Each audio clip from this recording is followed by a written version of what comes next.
મહાદેવ હર પુત્રદા એકાદશી આજે અને પુત્રદા એકાદશી વિશે શાસ્ત્રમાં એક કથા મળે છે કે મહિજીત રાજાને ત્યાં શેર માટેની ખોટ અને પ્રધાન સાથે જંગલમાં ભટકે.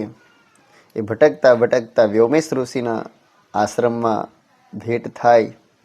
ત્રિકાલ જ્ઞાની વ્યોમેશ ઋષિના જણાવ્યા મુજબ પૂર્વ જન્મના આ રાજાએ પાણી પીતી ગાયને હાંકી કાઢી હતી. પોતે પાણી પીને પાપ કર્યું હતું. પરિણામે રાજા સંતાન વિનાનો જ છે.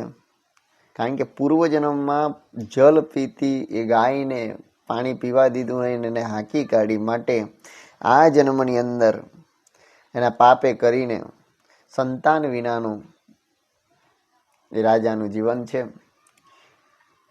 ઘણીવાર કર્મ છે ક્યારેય પીછો છોડતો નથી. ભીષ્મ પિતામહના ચરિત્રમાં મહાભારત, ભાગવત જેવા ગ્રંથો કહે કે 101 વર્ષ પૂર્વ એક સર્પને લાકડીથી આમ ઉચકીને ફેંકી દીધો અને એ સર્પ જે છે બોરના કાંટા ઉપર જેટલો સમય કાંટા જેટલા વાગ્યા હતા એટલા તીર ભીષ્મ પિતામહને વાગ્યા છે. અને જેટલા દિવસ સુધી એ સર્પ રીવાયો હતો, પોતાના શરીરની પીડાને લઈને ઈચ્છા મૃત્યુનું વરદાન હોવા છતાં પણ ભીષ્મ પિતામહને મરવાની ઈચ્છા નથી થતી, દેહ છોડવાની ઈચ્છા નથી થતી. કારણ કે 101 વર્ષ જન્મ પૂર્વનું કર્મ છે. એના કારણે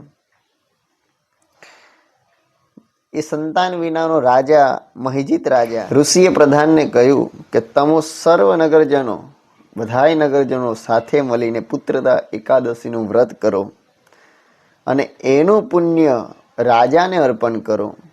આમ થવાથી રાજાને ત્યાં દેવ જેવો દીકરો થશે અને એના કુળનો દીપક પ્રજ્વલિત થશે.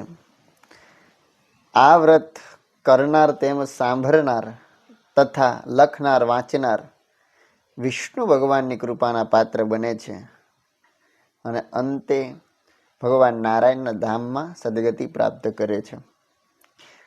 તો આ પ્રમાણે પુત્રદા એકાદશીના દિવસની આજની કથા છે.